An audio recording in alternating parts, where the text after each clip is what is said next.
Shalom, saudara yang dikasih oleh Tuhan Yesus Kristus. Kita bersyukur kepada Tuhan pada hari ini, di minggu terakhir di bulan April.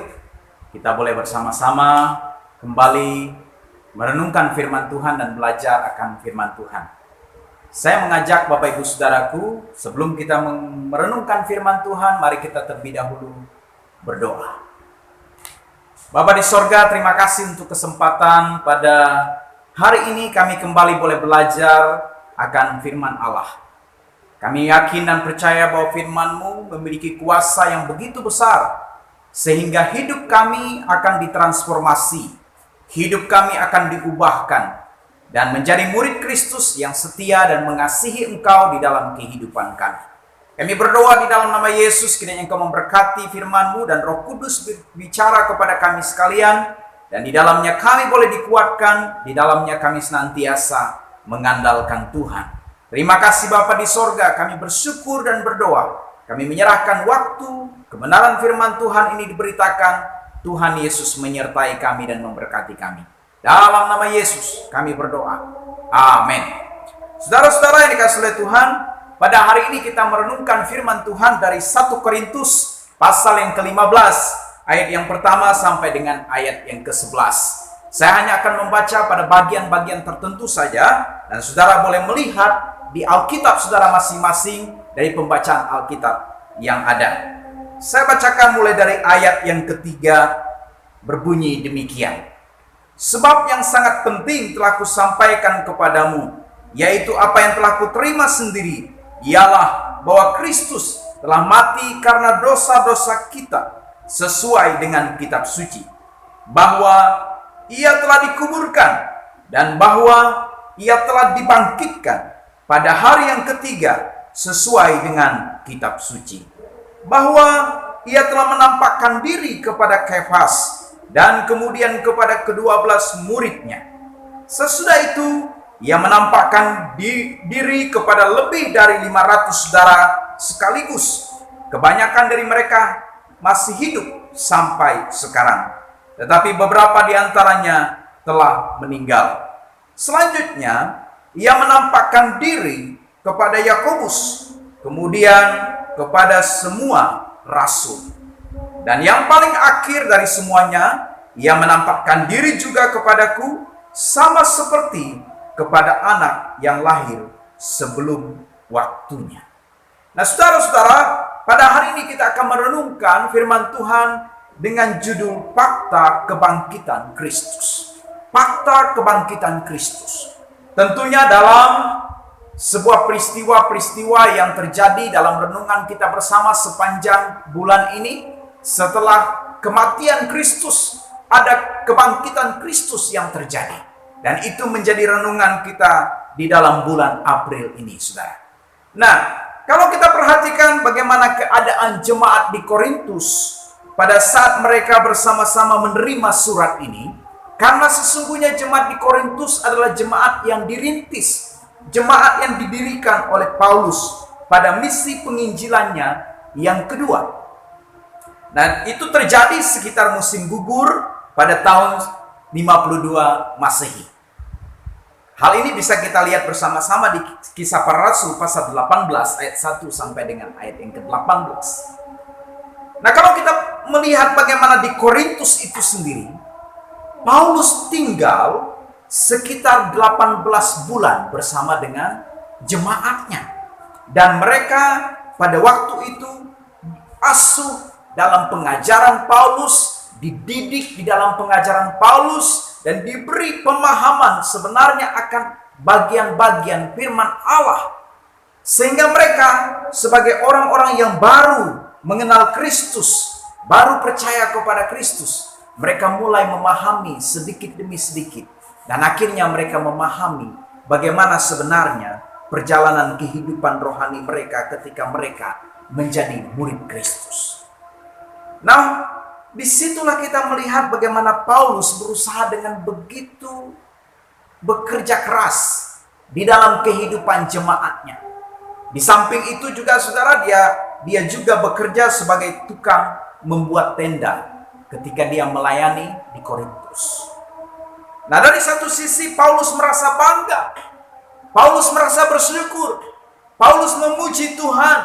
Oleh karena jemaat di Korintus pada waktu itu, dalam keadaan mereka menjadi orang yang kaya di dalam segala hal. Dan mereka tidak kekurangan di dalam satu karunia pun. Nah, ini bisa kita lihat di 1 Korintus pasal 1 ayat 5 sampai dengan ayat yang ke-7 mengawali suratnya Paulus pada saat dia menyampaikan surat ini kepada jemaat di Korintus. Namun yang harus diakui bahwa jemaat di Korintus pada waktu itu sedang mengalami berbagai macam persoalan. Mereka mengalami masalah yang bertubi-tubi. Bahkan kalau kita membaca surat Korintus, saudaraku, kita akan menemukan banyak masalah di sana. Dan bisa kita lihat satu persatu bagaimana masalah itu muncul. Dan itu ditegur oleh Paulus, dinasehati oleh Paulus, dan mereka kembali diajar oleh Paulus. Dan mereka, Bapak Ibu Saudaraku dikasih oleh Tuhan, tentunya digiring kembali untuk menjadi murid Kristus yang benar-benar hidup di dalam kebenaran. Dan tentunya Paulus tidak mau supaya mereka ada di dalam masalah itu terus-menerus. Paulus tidak mau mereka ada di dalam situasi mereka terus terkungkung dengan persoalan yang sedang mereka hadapi. Dan disitulah Paulus memberikan kepada mereka surat supaya mereka memahami kebenaran-kebenaran yang sesungguhnya ada di dalam bagian-bagian firman Allah. Salah satu masalah yang muncul dari sekian banyak masalah, Bapak Ibu Saudara, adalah di mana mereka ada yang beranggapan tentang tidak adanya kebangkitan bagi orang yang sudah mati. Ada mereka yang berpendapat bahwa sesungguhnya kebangkitan itu tidak ada. Sehingga Paulus memberikan pengajaran kepada mereka. Paulus mengingatkan kepada mereka yang tentunya dilandasi kepada apa yang diajarkan oleh kitab suci. Ini juga Bapak Ibu Saudaraku yang memberikan kepada kita pada hari ini kekuatan di dalam iman kita, di mana akhirnya kitab suci juga membuktikan, di mana akhirnya kitab suci juga berbicara kepada kita tentang fakta di mana Kristus itu bangkit. Dan mari kita lihat bersama-sama, paling tidak di ayat 1 sampai dengan ayat 11 ini kita menemukan 3 poin atau 3 fakta tentang kebangkitan Kristus. Yang pertama, di ayat 1 dengan ayat yang kedua, kebangkitan Kristus diberitakan oleh Injil. Nah, pembahasan Bapak Ibu Saudaraku tentang karunia-karunia rohani itu sudah berakhir di pasal 12 sampai dengan pasal 14. Dan Paulus sudah bicara banyak tentang karunia-karunia rohani yang terjadi di dalam kehidupan jemaat yang ada di Korintus. Nah, sekarang topik yang ada sekarang adalah topik yang berbeda. Topik yang diajarkan oleh Paulus sekarang adalah topik tentang kebangkitan. Sehingga ketika dia berkata, dan sekarang saudara-saudara, maka di situ kita bisa melihat bagaimana sapaan Paulus kepada jemaat di Korintus adalah sapaan yang kembali mengingatkan mereka siapakah diri mereka yang sebenarnya. Mereka bersahabat dengan Paulus, mereka adalah saudara rohaninya bagi Paulus, sehingga Paulus merasa bahwa perlu untuk mengingatkan mereka di dalam pengajaran firman Tuhan.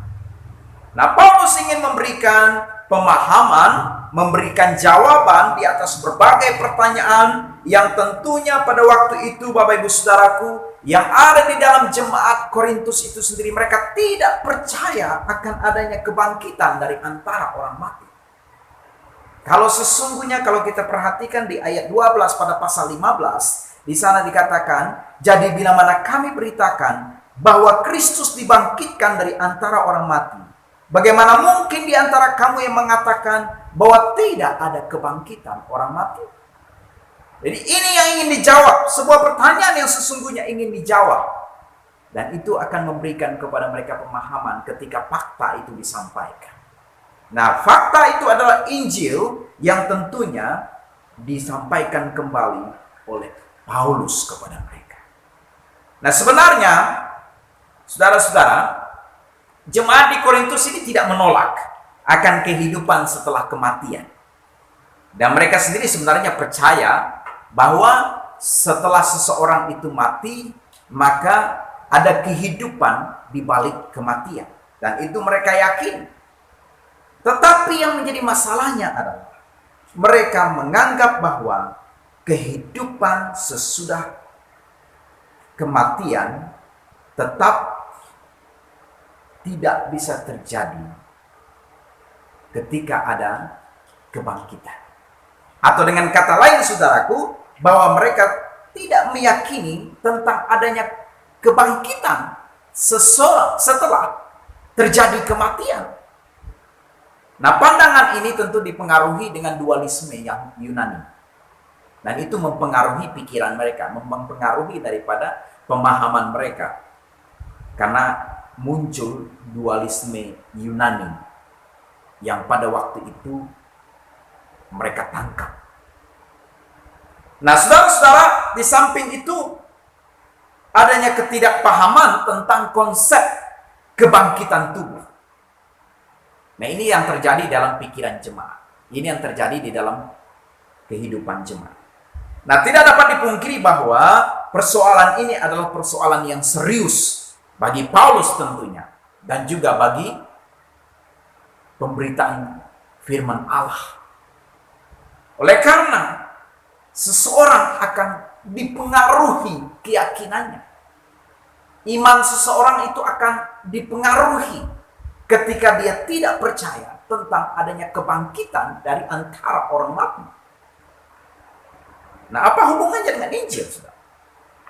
Kalau kita melihat bagaimana Paulus mengingatkan kepada jemaat di Korintus supaya mereka menerima Injil dan iman mereka teguh berdiri di dalam Injil, dan melalui Injil itulah mereka dapat menerima keselamatan, maka tentunya di dalam Injil itu sendiri ada berita yang begitu besar disampaikan, yaitu berita tentang kematian Yesus Kristus dan berita tentang kebangkitan Yesus Kristus.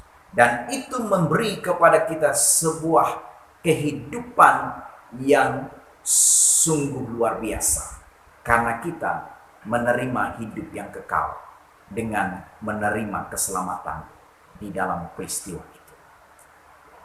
Nah, tanpa kematian dan kebangkitan Yesus Kristus, saudara, tidak mungkin ada Injil yang sejati. Roma pasal 1 ayat 16 mengatakan bahwa Injil adalah kekuatan Allah yang menyelamatkan. Jadi jikalau seseorang menerima Injil, berarti dia juga menerima dan mengakui adanya kebangkitan Kristus. Nah, jika seseorang menolak kebangkitan atau tidak percaya dengan adanya kebangkitan Kristus, maka pondasi kekristenan akan runtuh. Tanpa kebangkitan, semua aktivitas rohani kita, tanpa kebangkitan, semua aktivitas Kristiani kita, yaitu iman, pemberitaan Injil, pengorbanan di dalam melakukan pelayanan yang kita buat atau kita kerjakan, saudaraku, tidak akan berguna sama sekali. Dan semuanya itu akan menjadi sia-sia. Karena saudara, mari kita sebagai orang Kristen, sebagai orang yang sudah percaya kepada Tuhan, tetap meyakini bahwa Injil adalah kabar baik yang akan menuntun kita kepada keselamatan. Dan jangan kita meragukan apa yang sesungguhnya disampaikan oleh Injil itu kepada kita. Karena ketika kita ragu akan pemberitaan Injil itu sendiri, ketika kita ragu tentang isi Injil itu sendiri, maka sesungguhnya kita juga menjadi orang yang tidak percaya akan adanya kematian dan kebangkitan Yesus Kristus. Jangan pernah berhenti, saudara, untuk memberitakan Injil, karena itu adalah tugas kita bersama. Kita sudah menerima Injil, jadi beritakan Injil kepada orang lain. Nah, yang kedua, saudara, di ayat 3 sampai dengan ayat yang ke-9, fakta yang kedua kita menemukan bahwa kebangkitan Kristus dapat dibuktikan.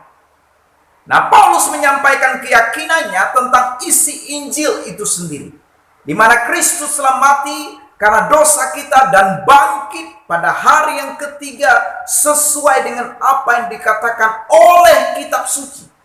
Apa yang dikatakan oleh kitab suci. Jadi Paulus menekankan 2 kali oleh kitab suci, oleh kitab suci pada ayat yang ketiga dan ayat yang keempat. Nah, dalam tradisi Yahudi, Bapak Ibu Saudaraku, seseorang itu dikatakan sudah mati tanpa terbantahkan jika dia sudah berada di dalam keadaan mati atau di dalam kubur selama 3 hari. Nah, disinilah yang terjadi dengan Yesus. Kebangkitan Yesus pada hari yang ketiga menunjukkan kepada kita bahwa orang yang sudah mati itu benar-benar bangkit dari antara orang mati. Dan itu adalah Yesus. Tentunya bagian ini diteguhkan dengan apa yang didasarkan kepada yang ditulis dalam firman Allah. Yang pertama adalah kitab suci. 2 kali Paulus menyebutkan sesuai dengan kitab suci, maka tentunya kebangkitan Yesus Kristus itu terlebih dahulu sudah dinubuatkan oleh perjanjian lama. Sudah dinubuatkan dan disampaikan di dalam teks perjanjian lama.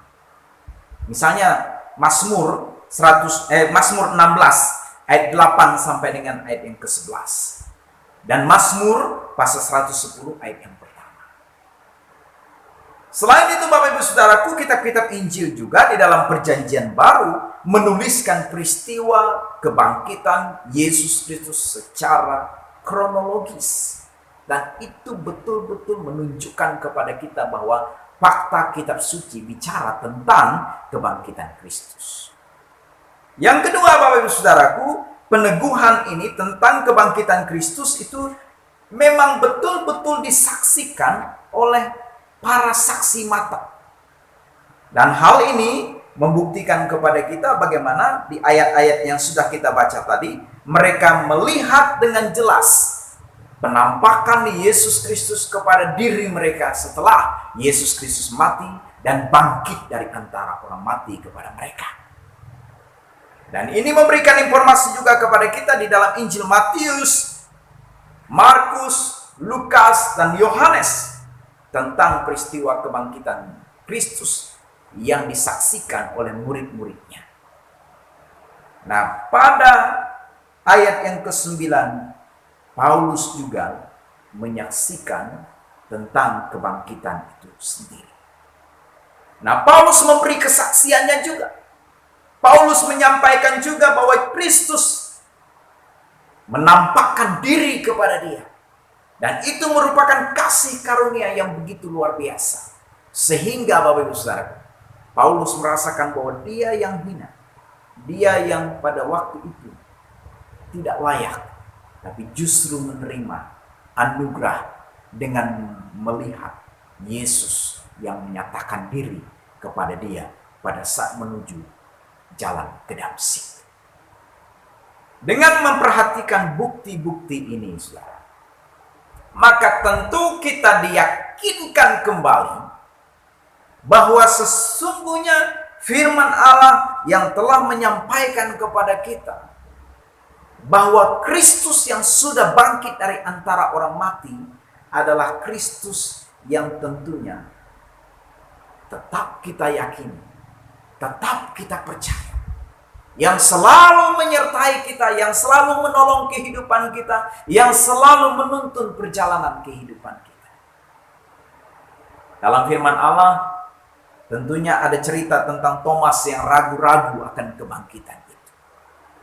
Tetapi Bapak Ibu Saudara yang dikasihi oleh Tuhan, firman Allah juga mengatakan kepada kita bahwa sesungguhnya berbahagialah bagi orang yang tidak melihat namun percaya. Berbahagia. Dan kita adalah orang-orang yang berbahagia. Tidak melihat Yesus secara kasat mata, tetapi percaya di dalam hati kita. Yakin sesungguhnya Kristus sudah bangkit dari antara orang mati. Dan membawa pengharapan yang baru bagi kita sekalian untuk menerima hidup yang kekal. Lalu yang ketiga, Bapak Ibu Saudaraku, yang terakhir di ayat 9, ayat 10 dan ayat 11. Faktanya adalah kebangkitan Kristus merupakan esensi, inti, pokok dari pemberitaan para rasul. Nah, dalam bagian ini Bapak Ibu Saudaraku, Paulus menyadari bahwa semua hal yang terjadi di dalam hidupnya hanya karena kasih karunia Allah. Seperti yang saya katakan tadi pada ayat yang ke-9. Dan Paulus menyadari bahwa keadaan dirinya pada masa lalunya adalah masa yang tidak berkenan kepada Tuhan. Masa lalu hidupnya Paulus adalah masa lalu yang sesungguhnya Bapak Ibu Saudaraku adalah masa di mana dia sendiri mengatakan bahwa tidak layak disebut dengan rasul. Dan dia sendiri menyebut dirinya adalah paling hina di antara para rasul. Karena dia kembali mengingat sesungguhnya betapa jahatnya hidupnya. Dia melenyapkan orang yang percaya kepada Tuhan. Dia membunuh orang Kristen. Dia merekomendasi orang Kristen supaya dibinasakan. Itu masa lalu Paulus. Namun ketika dia berkata bahwa tetapi karena kasih karunia Allah, aku adalah sebagaimana aku ada sekarang.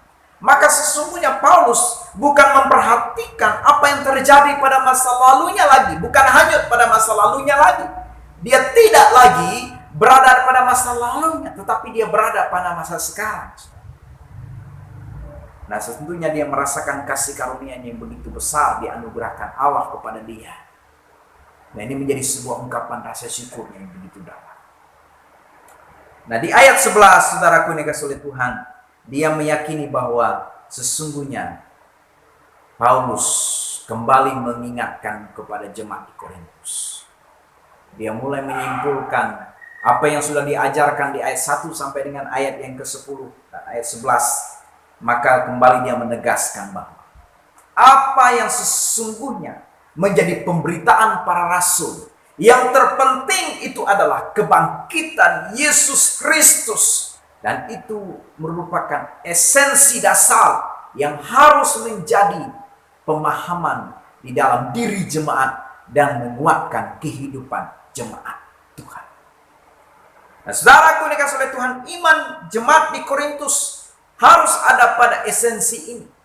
Harus ada pada isi pemberitaan Injil itu, yaitu kematian dan kebangkitan Yesus Kristus. Dan itu menjadi sebuah keyakinan, kepercayaan bagi mereka. Nah, selanjutnya Bapak Ibu Saudaraku, dia juga ingin mengingatkan kepada jemaat bagaimana cara pandang itu harus sama. Tidak boleh berbeda-beda antara satu dengan yang lainnya tentang esensi ini. Tentang pemberitaan ini, saudara. Kalau satu berbeda, maka sesungguhnya itulah yang menyebabkan terjadi perdebatan di antara jemaat.